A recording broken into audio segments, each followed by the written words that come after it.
Hey guys, today we're in the book of 1 Kings chapter 15. So Jeroboam was in the north, Rehoboam was in the south. Now we just read about their passing or their dying, but as you read through Kings, people will die, new people will come on, but it's not always in the order. Like the author is trying to keep the north and the south together, Judah and Israel together, but a lot of times there's several kings that happen during maybe the southern king or vice versa. And so we read that Jeroboam in the north dies and Rehoboam dies in the south. Well, that's not exactly the case. They did not die at the same time. We see that from yesterday's reading was that one king reigned longer than the other. So when you go today and you read in chapter 15, we see that there are overlap. The best thing that I can tell you is to Google an image or just Google the kings of the north and southern, and there'll be a chart, and they'll put a chart side by side and they'll list them, and just kind of fold that and keep that in your Bible as you read through Kings and Chronicles, and it will help you to understand exactly which king was where in the north and south and when they reigned and who they reigned with. I think historically they do a good job in Kings and Chronicles, but just because they're writing in not a chronological fashion, sometimes it gets a little weird, and things that you got to know. You just got to know dates and dead people. But as we jump in 15, now in the 18th year of King Jeroboam. So King Jeroboam in the north is still alive, but now we have a new king in the south because Rehoboam has died first. So Rehoboam dies, and now we see this king that we heard of yesterday's reading, chapter 14, is Abiam. This is the same guy in 2 Chronicles chapter 13, and his name will be Abijah. So Ayabam and Ayabha is the same person. All right. So one ends with M in Kings, and in Chronicles it ends with an H, but it's the same guy. And so here he becomes the king, but notice what happens. He only rules for 3 years. One of the biggest kind of points I can give you as we're starting to read through these kings is normally if they reigned for a short time, they were bad people. Right? God was not going to bless them. If they reigned for a long time, the Lord was blessing them. So it means they were kind of good. It's not always true, but it's a good precursor to kind of get your mind in, hey, is this going to be a good guy or a bad guy? So he reigned for 3 years, so he's going to be bad because the Lord's not going to bless him. And we see that he walked in all the sins that his father had done, and his heart was not wholly true to the Lord. Verse 4, nevertheless, David's sake, the Lord gave him a lamp into Jerusalem, a dynasty, a promise that he made to David. So even though he wasn't a good king, thank God that God made a promise to David that he will have a lasting dynasty on the throne, which will be picked up by Jesus Christ as the Messiah, and will sit on the throne forever. So Abiam is a king. He's a bad king. And now we have a new king. In the 20th year of Jeroboam, the king of Israel, Asa began to reign over Judah. So just kind of put this in context. Jeroboam is in the north. Rehoboam dies. Abiam becomes a new king. He's only there for 3 years. After him is a guy, Asa. Asa is still in reign, and Jeroboam is still in the north, okay? So just once again, get a chart. It'll help tremendously. Also began to reign over Judah, and he reigned for 41 years. So once again, a long reign, which tells us on the normal, on the normal trajectory that he was a good king. The Lord blessed his kingship, and he was a good king. Asa did was right in the eyes of the Lord. He put away the male cult prostitutes. He removed all the idols. He removed his grandmother, Maacah, removed her, and cut down her image. He burned at the brook of Kidron. That's the garbage dump. That's a place where the statue of Molech will become the place that Jesus will talk about, where the fire never dies and the worm it never stops eating, right? So this is the Kidron Valley. It's a garbage dump. He burns the idol in a garbage dump. But it says that the high places were not taken away. Now, when you read that line, as we're reading, you think, wow, he did a lot, but he didn't do it fully. As we continue to read in 2 Chronicles chapter 14, it talks about the reign of Asa. In Asa, it talks about he did remove the high places. And so you're just like, wait a minute, here it says he didn't. In 2 Chronicles 14, it says that it does. So is the Bible lying? No, absolutely the Bible's not lying. In 2 Chronicles 14, it says he removes the high places of idols. And so what happened was Asa removed all of the high places that had idols attached to them. But there has been made high places that were used in worship of Yahweh, of the God, right?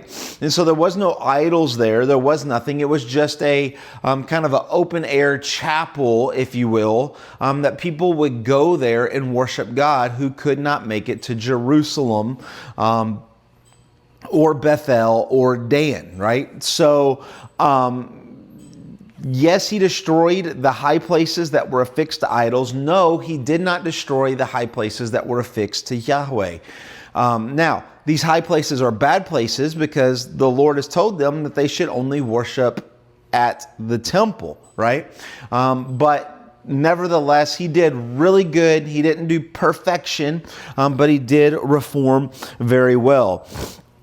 We even see in verse 15 that he brought silver and gold back to the temple. And so if you remember, Shishak, the Pharaoh of Egypt, came and he stole everything from the temple. But now Asa is beginning to grow the kingdom. He has gold and silver, right? So financially it's starting to do well. And now he's starting to put some gold and silver back into the temple. And this is important because it just shows you where his heart was. He wasn't just building his kingdom, he was building the Lord's kingdom as well.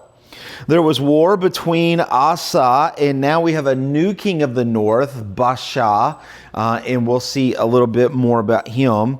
And Baasha, the king of Israel, went up against Judah, and he built a city named Ramah. We'll talk a lot more about Ramah in the future, but he started to build a city that was close to Jerusalem, and we see that Asa took all the silver and the gold that were left in the treasures of the house of the Lord and the treasures of the king's house, and he sent them to Ben-Hadad.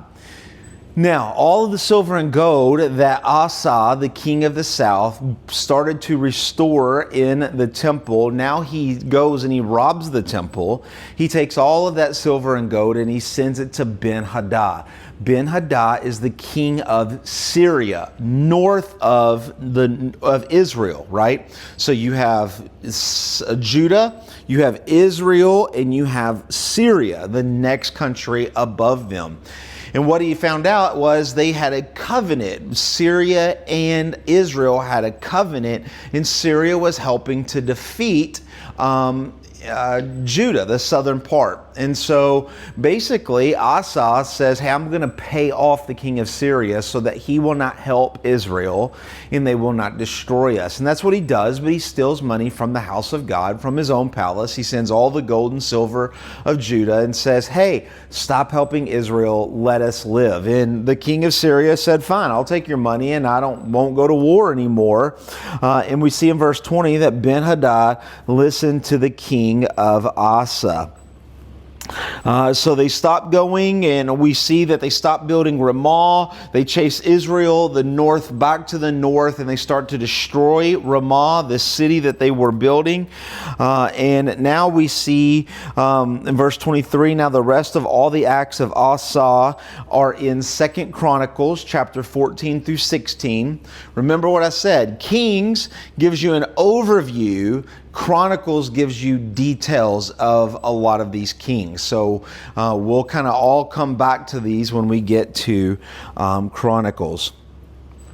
Let's see. And Asa slept with his fathers and was buried in the city of David. And now the next king that will reign in the south is a man named Jehoshaphat. Okay, so his son reigns. So Jehoshaphat.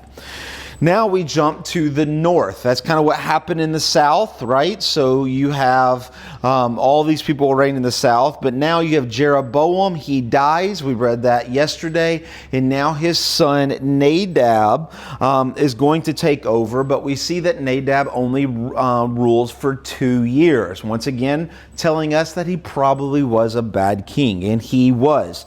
He did evil in the sight of the Lord. And he only reigned for a little bit. And then in verse 27, we see another guy come on the scene named Baasha. Now, I know a lot of these names sound alike, and it's kind of weird. Just, I don't know what to tell you. You just got to know it and get a chart. It will help out a lot. But Baasha, the son of Ahiah. This was the priest of Shiloh that we referred to a couple chapters ago.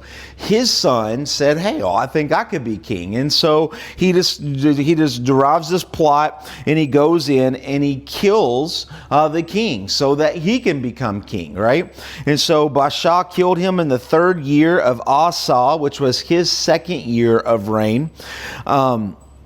And as soon as he was king, it says that he killed the whole house of Jeroboam. He wiped out, so there would be no heir to the throne, right? So he comes in by assassination, assassinates the whole family tree, and now we see that he's going to be king. Well, you can tell as he comes in king by assassination, he's not a good king, right? And so Baasha is now the king. And in the 3rd year of Asa, Baasha began to reign over all of Israel, and he reigned for 24 years. Now, we think 24 years is a long time. So he was a good king? No, he was not a good king, and we can see that he did what was evil in the sight of the Lord. He came in by assassination. He came in by assassinating a whole family tree. Of course he's not bad. Though he reigned for a long time, he was a bad king. And so it says that he walked in the way of Jeroboam and in the sin which he made Israel to sin. So we remember how bad Jeroboam was.